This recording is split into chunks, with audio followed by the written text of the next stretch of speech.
Hello, I am Eddie O'Sullivan, and this is This Week in the Italian Campaign. In This Week in the Italian Campaign, the first attack on the Barbara Line at San Salvo on the Adriatic coast, I will be joined by my special guest, actor Charlie Lawson, who will be talking about his uncle, Lieutenant John Glennie. But first, a roundup of what was happening in the Italian campaign 80 years ago this week. On the 21st of October, General Hans Valentin Huber was replaced as commander of 14 Panzer Corps by General Fridolin von Zender und Ettelin. Huber transferred to command the 1st Panzer Army on the Eastern Front and died in a plane crash in April 1944. 14 Panzer Corps was to have primary responsibility for defending the Gustav Line against Allied attacks in 1944. After assembling in Taranto in early October, the 8th Indian Division had its first taste of battle on the Italian mainland when it crossed the Biferno River on the 20th of October. The division was commanded by Major General Dudley Russell, a veteran of the East African Campaign and of the Western Desert.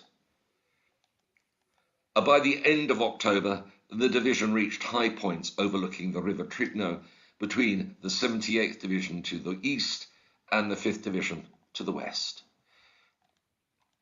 13 Corps continued to push north and west towards the Barbara Line. The Canadian 1st Division reached Frosinone on the 29th of October. On the 25th of October, 15th Army Group Commander General Alexander set out his plan for the rest of 1943 in a signal to the combined Chiefs of Staff. The 8th Army was to attack towards Pescara and then advance to Rome from the east. The 5th Army would strike north, supported by an airborne drop near the Italian capital and an amphibious landing when enough landing craft were available. Rome was to be taken by Christmas. While the 5th Army prepared to attack in the west, the 8th Army gathered itself to assault the Barbara Line in the east. The 1st Canadian Division and Britain's 5th Infantry Division were to push ahead through the mountains on the left to divert German forces. The 78th Division was to deal the main blow on the Adriatic coast. On the 22nd of October, 38 Irish Brigade, leading the 78th Division, had forded the Trigno ahead of the main attack and created a bridgehead north of the river. The division was ordered to capture San Salvo, more than 3 kilometers beyond the river, in a night attack on the 27th of October. It was believed the town was not heavily defended, but the line of attack was through bands of minefields. Routes through them had to be cleared first. German machine gun and mortar outposts were well hidden. The Lancashire Fusiliers from 11 Brigade were on the right. Their objective was San Salvo Station. The town itself was the target of the 1st Battalion of the Royal Irish Fusiliers, known as the Fogs, and the 2nd Battalion of the London Irish Rifles. It had rained heavily during the day. Irish Brigade Commander Brigadier Nelson Russell asked for the attack to be postponed because the sodden ground would exhaust advancing troops. The order to attack was reaffirmed. The preparatory barrage began at 11 o'clock that night. 5 minutes later, the 3 battalions started to advance. They immediately encountered heavy machine gun fire and mortar fire from German positions that the barrage had missed. A wall of fire on fixed lines halted the advance in little more than 30 minutes. A mortar killed 2 of the Fogs company commanders. Fogs commanding officer Lieutenant Colonel Beecham Butler was killed by machine gun fire as he urged his men forward. The London Irish lost 2 company commanders.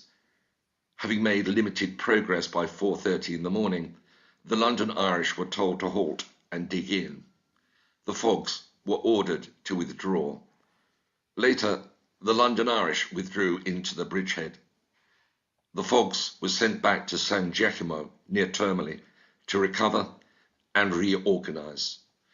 The failed attack on San Salvo was later described as one of the worst days of the Second World War for the Fogs.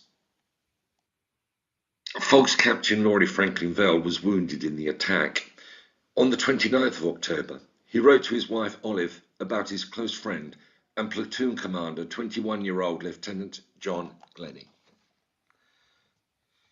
We launched a big night attack on a certain day and met with very fierce opposition. My company got rather badly knocked about, and amidst the confusion, John and I bumped against each other. We decided to rally what men we could and push forward, and by using our ground carefully, we made a considerable advance.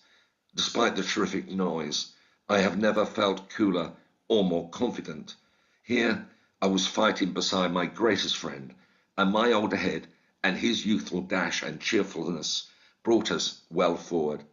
He laughed and joked amid the inferno, and I felt his strength was mine, and mine his.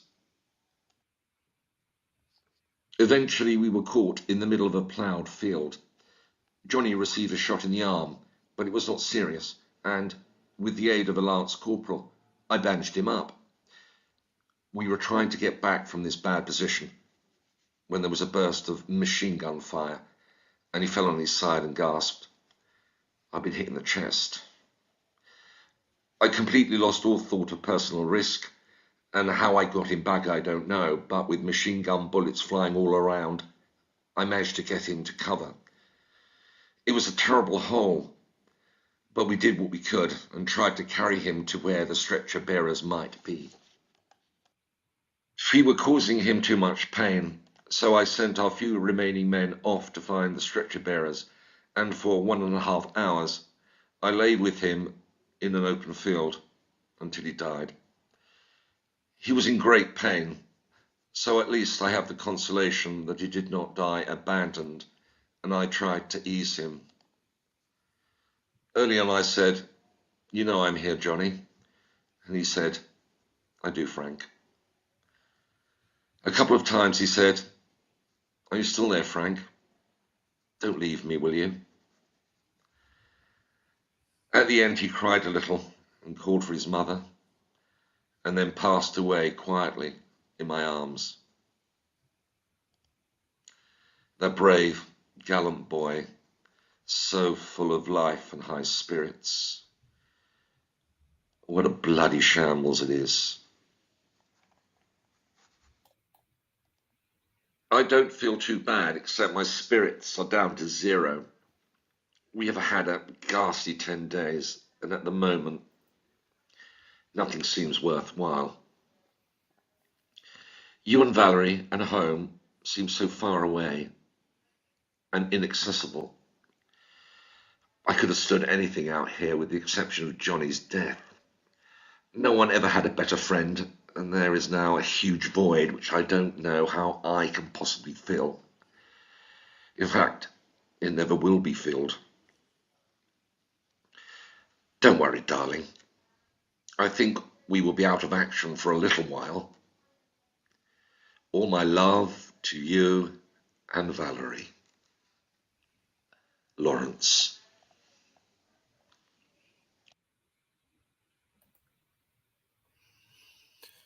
Well, a very moving account of what happened almost 80 years ago yesterday, and one particular incident. And I'm now very pleased to be joined live from Cheshire by Lieutenant John Glennie's nephew, Charlie Lawson.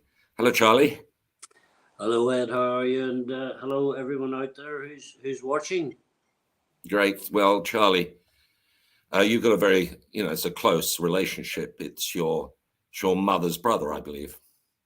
Yes, one of 3, and just interesting enough.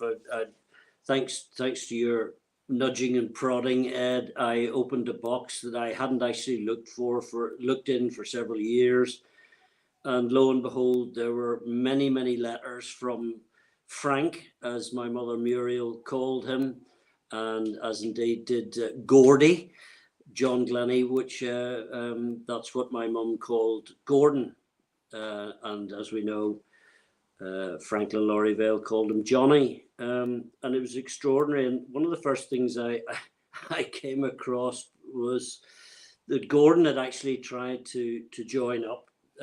He had advanced his age in order to be accepted for early enlistment, but was caught after several attempts to enlist when he was at Pretoria Royal School, age 16 or 17. So he was keen to fight. And in that, you know, I found, as you have done over the years, I've found many letters that were written to Muriel, my mother, and the description that you've just read out that Laurie sent to Olive, his wife. There is an additional bit in his letter to Muriel that when he was actually cradling Gordy in his arms in that ploughed field, that when his tears fell on Gordon's face, Johnny's face, he opened his eyes and said, "Stop it, Frank." So I think what's moved me extraordinarily this afternoon is the unbelievable courage that these men showed, and also an extraordinary bond between Laurie and or Frank, whatever you want to call him, and Gordon or Johnny. It was clearly a friendship that would, I think, probably only experienced probably by men at war. There are funny stories, but an extraordinary bond and friendship, which I suspect would have lasted the whole of their lives. Of course, we know that Gordy was killed that evening, I think 1:30 on the 28th in the morning in that ploughed field. And of course, Laurie lost his life not that far earlier on. You'll tell me exactly when, but it is extraordinary that we have these wonderful documents. I mean, I have letters to my mother, one from Laurie writing. His writing is not that clear because he's under heavy shell fire, hiding in a cave in a mountainside. But he was not backward in coming forward and writing all the gruesome details of men at war to my mother, who I have to say talked openly and very, very emotionally about her brother Gordon for many years.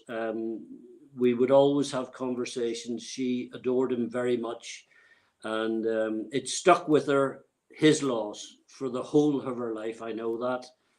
And I also found letters. You would maybe explain in greater detail, Ed, the time difference and how long it took to actually write to someone in active service on the front line, and how long it took to get to Gordon, and vice versa. I know that my mum Muriel wrote a number of letters. I have them in front of me, to Gordon after his death on the 27th of October or 28th stroke. And I found them at the bottom of the box, and they had been returned because the addressee had deceased. Muriel had obviously received them back, put them in the corner of this famous box, and she had not reopened them. One might have thought that you might have thought, well, I wonder what I wrote to Gordon 2 weeks before, or I wonder what I wrote to him after the 27th of October, not knowing he deceased. And I opened them, and knowing my mother, God rest her soul, I imagine she thought, I can't bear the thought of me writing about, friends he knew or whatever who'd been killed all around the world from Enniskillen. And so she left them sealed. So this afternoon, it was my privilege to gently open them and reread them. And a more moving afternoon I haven't had for a long time. And there's been a few moving incidents over the year back home in Northern Ireland. So I would thank you from the bottom of my heart, Ed, to have included me in this broadcast. and I hope that people out there will get something from it, because we've talked that hopefully in the future we can get these wonderful documents up online so everybody can read them. There are an awful lot of relatives around, be they my age or older, whatever, who will have known people will have served. I think there's Gordon or John. There's still a brother, isn't there? Yes, there's Hugh and George. I think, unfortunately, I think George died a while ago, but I find out all those details for you. I found myself a year or so ago watching YouTube about the Italian campaign and the Fox and all the rest, the Royal Ulster Rifles, etc., etc. And lo and behold, I leapt up and shouted at my now wife Debbie. I said, "Look," I said, "that's Laurie Franklin Vale," and he's talking about my uncle Gordy. So that pricked up my interest again to reopen documents and boxes and what have you. And I thank everybody from you and yours to have reignited my interest in it. I mean, my family my mother actually served, my father served, and my other uncle George served, and Uncle Fred, who was Muriel's uncle. Well, let me just explore the background a bit more. Tell us a little bit about what you know about the early years of John Glennie before he was in the army. He was born in Enniskillen. Is that correct? He was born in Enniskillen, Rossori Terrace, just up from Portora Royal School, where he attended. He was a deeply religious young man, as were his parents. His father had been we would probably colloquially know them as a B-man. He was in the Special Constabulary, Northern Ireland, but he joined the Boys Brigade, and I have his membership cards and all the rest of it. And he was a deeply, as I say, religious young man. And indeed, one of the personal possessions we have that was returned, thanks to Laurie, was the Bible he kept with him at all times. And I have it here. And I often wonder, when I look at the burn marks on the front of his Bible, which he carried, which incidentally was St. John's Gospel he'd been reading. I wonder what that burn mark, what the relevance of that is in his death. But so yes, and he, as I say, he tried to join several times from school. Well, he went to Did he go to Campbell College? No, he went to Portora. Okay, so he left school what, at age of 16 or what? No, he tried to join up 16. Mum says here in this note, he made several attempts to enlist, even when at Portora, aged about 16 or 17 years. So I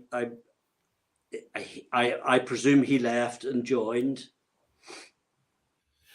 And then so he joined, he went into as far as you know, he joined the Royal Irish Fusiliers with the officer training. Yes, and there are in several letters he was with the Royal Ulster Rifles for a while during training, and they seem to have trained in Wales. They seem to have trained in Northern Ireland and also in Scotland. And well, I think there's a little bit of background on this, Charlie. I think my brother Richard is watching this. At the 70th, there's a battalion of the RUR which acted as a feeder. It trained people. He went into other regiments. And the RUR, of course, is based at Ballymena, I think, where its depot was. So you could join and then you were fed in. I assume he did his officers' training. But apparently when he was in Wales, he made a bit of a connection there, didn't he, that you've discovered? He did. I mean, for the world is a funny place, and the internet is a great thing. But he wrote to my grandmother, and her name was Glynis. Her second surname isn't on there, but she was writing from the NAFI at Atlantic View in Prestatyn, and they had met and they fell in love with each other, and they went out together, so to speak, whatever that means, in the 1940s. It made that in those days, Charlie. That's what it meant. For 3 months, and she writes, obviously, to introduce herself, and then later to my grandmother, and then later she says, I'm glad Paddy, because he was known as Paddy to Glenys. I'm glad Paddy told you about me. I met Paddy in the community singing on Sunday night. It was January 1943. They were together for 3 months, and she's just found out about his death. Now, oh my goodness! Whether or not she's still alive, or her family are, it would be wonderful to find out. I'm sure there's a family connection there, but as our understanding of what happened is that he was shipped out as a reinforcement to the Irish Brigade in, I think, August, and he travelled with Laurie Franklin Vale. They were both, and they arrived in Sicily, I think, in August, and they were then they were added to reinforce the Fogs, who were taking casualties in Sicily, and then, of course, he would have landed at Taranto, and then had done the amphibious landing at Termoli, which we covered in a previous episode. And in this short period of time, you can see that Laurie built a very close relationship with him. There's 12 years difference, because Laurie Franklin Vale, I think he was 33 on the 27th of October 1943. Yeah, that was his birthday. That's it. That's the guy. Yeah, that's taken down by Rosori Terrace, where the Glenny family lived. And there's one here of I think his young daughter was Valerie. Where did that photograph come from? I'm not. Mum says on the back that it gives the plot where he's buried, Casino Military Cemetery, and taken with his baby daughter Valerie, perhaps in 1942, before he met Gordon. Major Vale was killed at Casino in May 44. Well, I think my understanding is that his wife was living in Northern Ireland, because the regimental depot was there. So I don't think she's Northern Irish. No, I think she was English. Yes. Of course, so that photograph, I mean, you may know the background to this, just to give you a few facts. The reason why we got the letters that we're using in our This Week in the Italian campaign, we were contacted about 10 years ago from Australia, and it was from the partner of Valerie. You know that baby? Hold up that photograph of that baby. That's it. See that little baby there, Valerie? It was from her partner. She was living in Australia at that point, because Laurie Franklin Vale lived in Australia.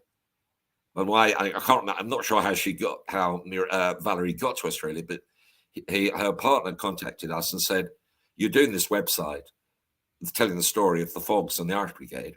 We've got a set of letters that Valerie, the little baby there, had kept her whole life, and we would like to share them with people who use your website." So we had an understanding, and we transcribed the letters, and they're on our website, www.irishbrigade.co.uk. They're a wonderful, almost unique set of letters, and they're really good. And James Holland is actually referring to them.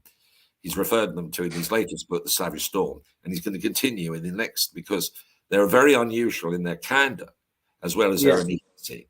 And the passion that he expresses in these letters, kind of not really very English. It's quite a passionate expression of love, not just for his wife, but for this wonderful 21-year-old guy, full of life and joy and energy, and the real love, and how heartbreaking it was for him.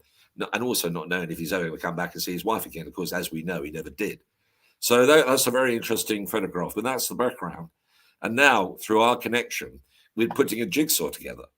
So we have letters. In one of the letters that Laurie writes, he writes to Olive and said, "We agreed, John Glennie and I have agreed, he's going to write to you.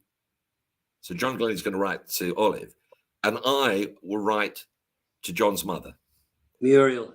And that's what you've got. And this is a new discovery. So you've suddenly got a jigsaw coming together. Yeah, and he wrote. I mean, there are. I can't remember exactly when he died in 44, but certainly from October when Gordon He was. was killed. He was sorry, Charlie. He was killed on the 18th of May. Yeah. Oh no, So 17th of May, 1944 at Casino. yeah, so within that short period of time, I mean, he actually writes to Muriel saying, apart from the heartbreaking letter he's written about Gordon's death, he also writes that he's hoping that the package of his belongings, which I have now, will get to her safely. And he also says that certain things were sold to fellow members of his platoon because it was the only way they felt that they could make a contribution to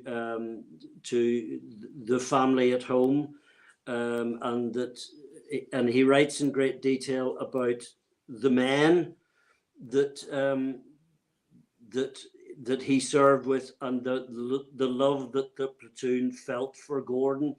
And indeed, he mentions in one letter that when Gordon died and several others in the platoon, he was unsure of the lance corporals that he wanted to promote to full corporal. And that night, and he says it in the letter, which we'll all get to see eventually. I have it here, but his writing is not that good, but I know what it says. And he has a very vivid dream, and his best friend John is there, and he tells him to promote Elliot to full corporal, and that the men will follow him, and and then he wakes up, and he's written all this down, and sent it to Muriel. Extraordinary, and as you say, Ed, I think you'd be hard pushed now to find such expressions of emotion. Never mind at the heat of battle. In Italy in 1943. He was an Look, they were both extraordinary men, and they clearly loved each other like brothers. That just comes across in spades. It's and not something I would think is that common in letters home. I'm guessing, Ed, you would know, but certainly it struck me. I think you're right. When my parents' generation, wartime generation, and your parents, Muriel. I mean, they were quite. You're British, aren't you? You keep it all. Yeah. You keep it all locked down, particularly with the experiences that my father had, who was a veteran of the whole campaign and was at the Trigno at the same time as Charlie. He was in the London Irish, and you kept it nailed down. So to see that so richly expressed in letters from that time, it brings them alive. It does. I mean, I don't mind telling you, I was trying to read several of Laurie's letters to Muriel, and describing in great detail scenes of battle and bravery and courage.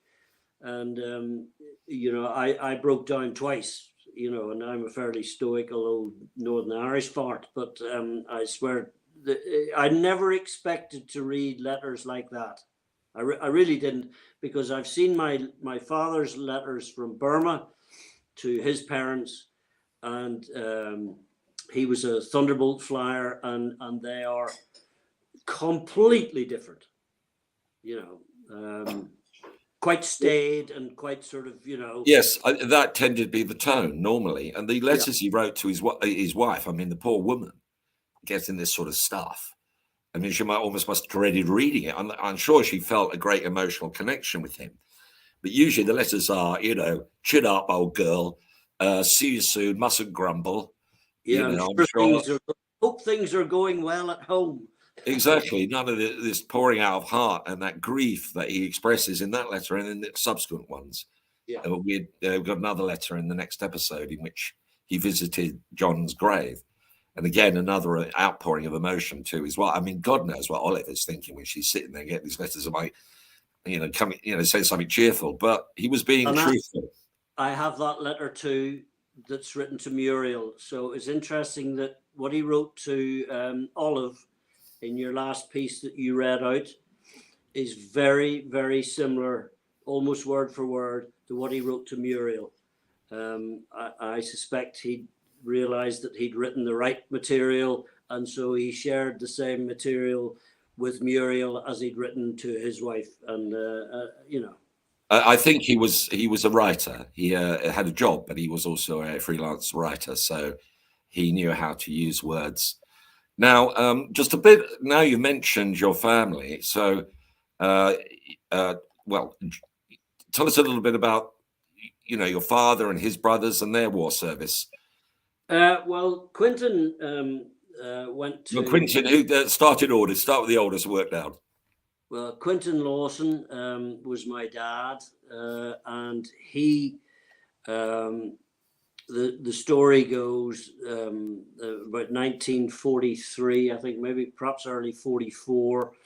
He had passed his exams in biology and was on the train down to Trinity University in Dublin from Belfast, and he was accepted. And on the way back out, he threw all his acceptance papers out the window of the train, got off, and joined the RAF. And when was that, Charlie? I think probably late 43. And then he ended up in Burma, and interestingly enough, he ended up in 79 Squadron, which was a sponsored squadron by the Presidency of Madras. Now, I'm not sure of the intricacies of that, but he flew with a lot of members from the Commonwealth. Indeed, he flew in an Australian uniform because the RAF kept sending out to Rangoon replacement uniforms, which were khaki and didn't really work in the jungle. But he flew there, and I think probably the normal amount of missions was perhaps 60 or something, but I think he flew 103. He had a busy last year of the war. And so what was he flying, Charlie? What was he flying? He was Thunderbolts. And he was a pilot, was he? Yeah, he was a pilot and a pilot officer. And then towards the end of the war, he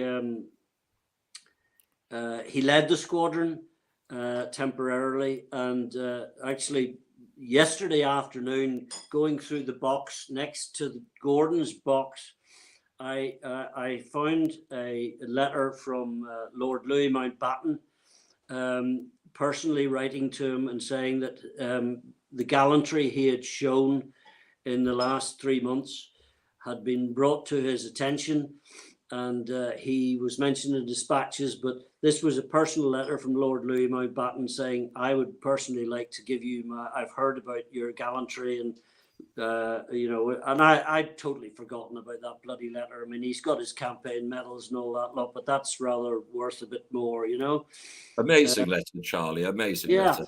So they went at the end of the war. Your father then left the armed forces and went back to civilian life and did his degree, I suspect. No, he didn't at all. He turned into a bit of a wild man, and at the end of the war, he flew up and down the Irrawaddy River with planes that were about to fall out of the sky. He landed them on deserted airfields and flew back the ones that were still airworthy to Rangoon. And that's what he did. And I don't know whether this is a true story. And he was paid in semi-precious stones and diamonds and things, right? So when it came finally for him to chuck his hat in, so to speak, and fly back to England, he was picked up by a warrant officer in Rangoon and driven to the civilian airport, his luggage having gone first. And when he arrived at the airport to fly via India, I presume back home to Britain, his baggage had been stolen. A month later, this warrant officer was captured and had been doing this to various pilots throughout the campaign.